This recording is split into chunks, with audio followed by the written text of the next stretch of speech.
Okay, सो इस lecture में हम एक और डिजीज से डील करेंगे जो कि रिलेटेड होती है बेसल गैंग्लियन से। ओके, इस डिजीज का नाम होता है टॉरेट्स डिजीज या फिर टॉरेट्स सिंड्रोम। ठीक, ये किसकी कैटेगरी में आती है? This is categorize according to DSM-5। This is categorize under a tics disease. Tics disease के अंदर ये कैटेगराइज की जाती है। ठीक, और इसका क्राइटेरिया क्या होता है कैटेगराइजेशन का? कि इसमें मल्टीपल फिजिकल टिक्स होने चाहिए। मल्टीपल, अभी हम समझेंगे टिक्स क्या होता है। मल्टीपल फिजिकल टिक्स होने चाहिए, मतलब बहुत सारे फिजिकल टिक्स होने चाहिए, प्लस एटलीस्ट वन वोकल टिक होना चाहिए। बहुत सारे फिजिकल टिक्स होने चाहिए और एटलीस्ट मतलब कम से कम एक वोकल टिक तो होना ही चाहिए। वोकल मतलब बोलने से रिलेटेड, हम जो बोलते हैं वोकल, ठीक, उसके रिलेटेड टिक होना चाहिए। तो ये इस वजह से इसको टिक्स डिजीज के अंदर रखा जाएगा और इसको बोलते हैं टॉरेट सिंड्रोम। ठीक, हम टॉरेट सिंड्रोम के बारे में थोड़ा सा डील करते हैं। एक्चुअली में टॉरेट सिंड्रोम का पूरा नाम होता है, इसका पूरा नाम होता है गिलेज डी ला टॉरेट सिंड्रोम। ठीक, साइंटिस्ट जो थे गिलेज डी ला टॉरेट्स, इन्होंने इसको डिस्कवरी की थी, इसलिए इसको बोलते हैं टॉरेट सिंड्रोम। ओके, बेसिकली इसमें क्या होता है? इसमें क्विक और नॉन रिथमिक मूवमेंट्स होते हैं। कैसे? क्विक और कोई रिदम नहीं होता, नॉन रिदमिक मूवमेंट्स। ठीक, अब हम देखते हैं इसकी पैथोफिजियोलॉजी कि इसमें प्रॉब्लम कहाँ पर आती है। आखिर कहाँ पर हमारे बेसल गैंग्लियन की किस पार्ट में प्रॉब्लम आती है जिसकी वजह से टॉरेट सिंड्रोम होता है। ठीक है, तो बेसल गैंग्लियन हमने पिछले कई लेक्चर्स में हमने डील किया बेसल गैंग्लियन। तो एक बार हम इसमें जनरली देखते हैं कि बेसल गैंग्लियन में क्या होता है। ओके, सो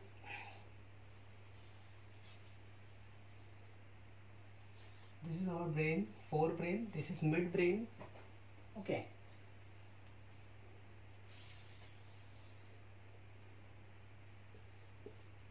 यहाँ पर हमारे एरियाज,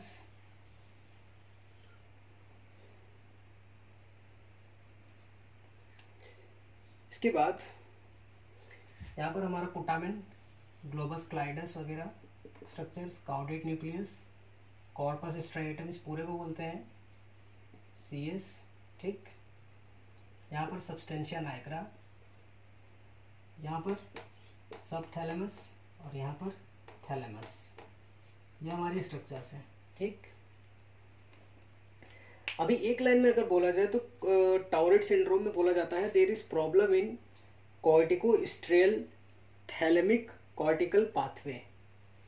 ठीक, क्या बोलते हैं? फिर से एक बार बोलते हैं, कॉर्टिकोस्ट्रियल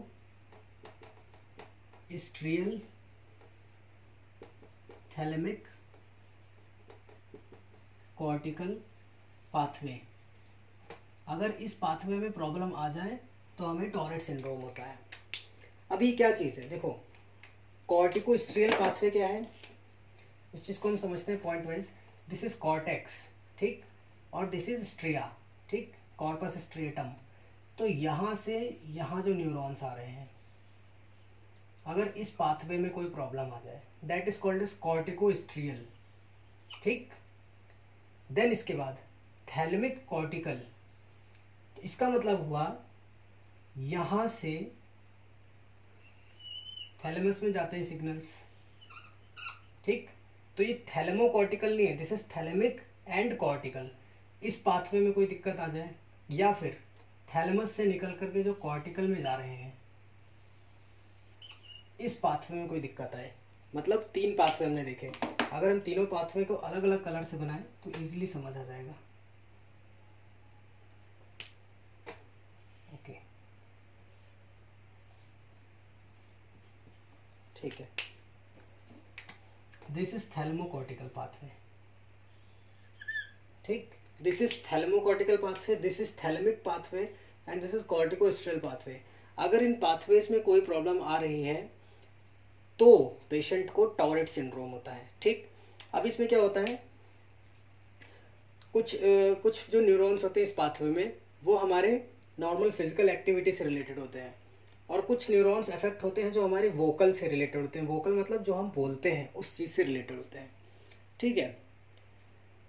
तो ये हमारी जनरल पैथोफिजियोलॉजी है इसकी, कि इन पाथवेज में प्रॉब्लम आती है। प्रॉब्लम किसी भी वजह से आ सकती है, मीन्स हम कोई एंटीसाइकोटिक ड्रग्स ले रहे हैं जिसकी वजह से यहाँ न्यूरोट्रांसमीटर का कोई प्रॉब्लम आ गई, या फिर कोई मेंटल ट्रॉमा हो गया उसकी वजह से प्रॉब्लम आ गई, ओके, या फिर कुछ अदर भी कॉजेज हो सकते हैं, स्ट्रेप्टोकोकल मेनिंजाइटिस वगैरह हो गया, उससे भी प्रॉब्लम हो सकती है, ठीक है।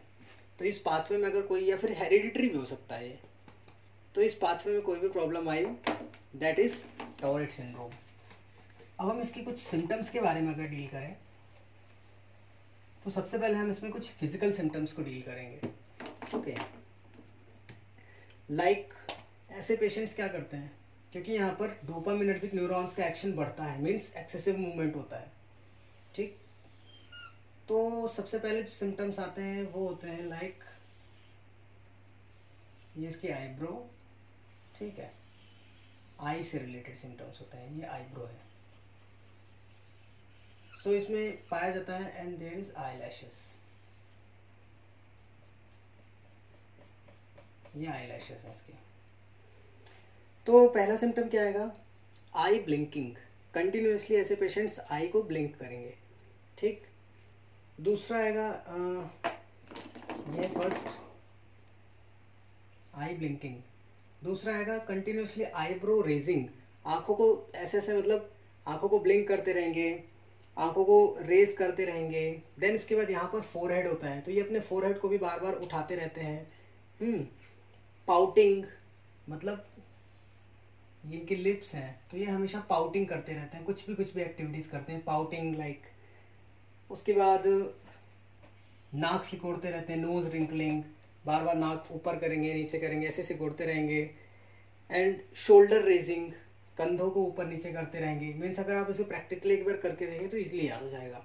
लाइक एक पेशेंट आपके सामने बैठा है, वो कंटिन्यूसली पे जल्दी जल्दी आंखें ब्लिंक कर रहा है, बार बार अपनी आईब्रो उठा रहा है, अपना फोरहेड उठा रहा है, हाँ फोरहेड, पाउटिंग कर रहा है, अपनी नोज को ऐसे बार बार सिकोड़ रहा है और मोड़ रहा है, आवाज़ें कर रहा है नाक से, अपने शोल्डर को वो बार बार ऊपर उठा रहा है।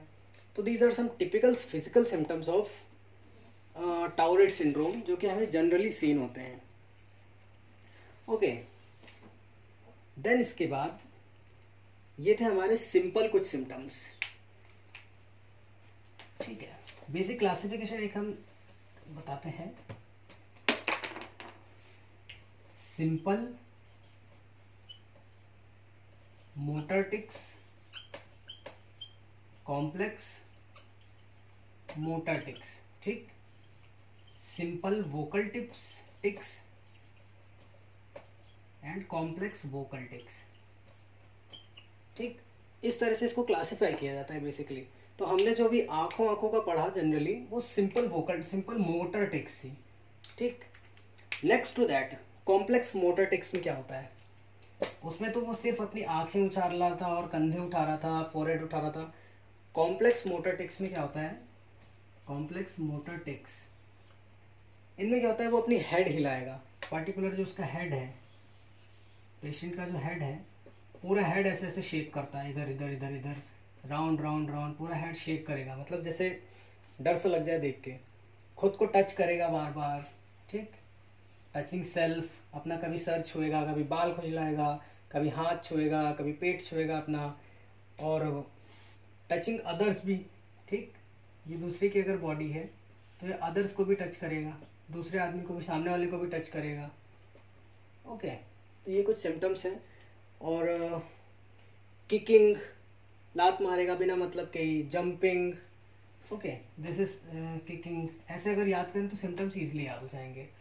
And this is jumping, happy है वो, जंप कर रहा है, ठीक है। किकिंग हो गया, जंपिंग हो गया, और ऐसे पेशेंट्स में और क्या आएगा, फिर इसके बाद इसमें कुछ और भी सिम्टम्स आएंगे लाइक कॉप्रोप्रैक्सिया या फिर इकोप्रैक्सिया। ये कुछ टिपिकल सिम्टम्स होते हैं जो सीवियर टॉरेट के पेशेंट्स में सीन होते हैं। जो पेशेंट्स, एक तो ये कॉम्प्लेक्स मोटर टिक्स हैं, इसके बाद इसमें भी जो सीवियर टिक्स हो जाते हैं, सीवियर पेशेंट्स हो जाते हैं, उनमें सीन होते हैं कुछ सिम्टम्स लाइक कॉप्रोप्रैक्सिया एंड इकोप्रैक्सिया। दो टर्म रिलेटेड है, ठीक है। ऐसे टर्म्स काफ़ी टाइम्स आएंगे तो इसको ध्यान रखने की होते क्या है एक्चुअली। कॉप्रोप्रैक्सिया,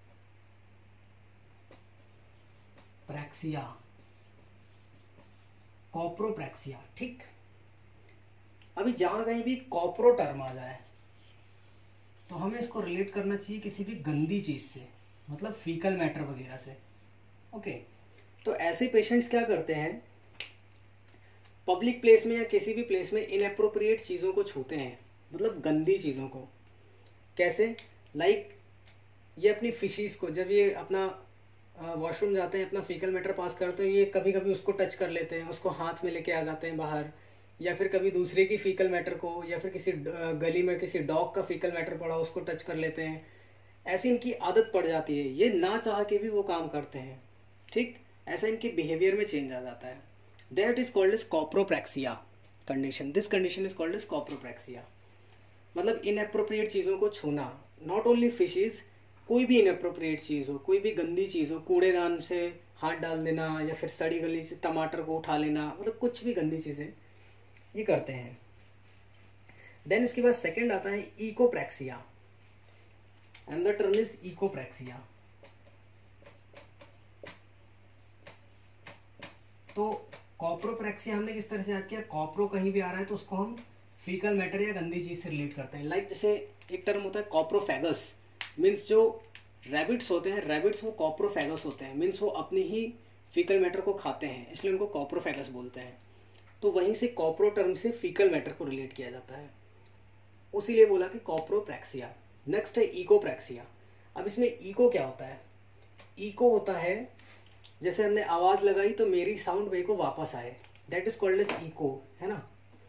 तो यहाँ पर क्या करता है पेशेंट, जो सामने वाला पर्सन कोई एक्टिविटी कर रहा है, अगर ये पर्सन कोई एक्टिविटी कर रहा है, ठीक, तो सेम टू सेम एक्टिविटी ये रिपीट करता है, इसको देख देख के, मतलब लाइक अ मिरर इस चीज को रिपीट करता है।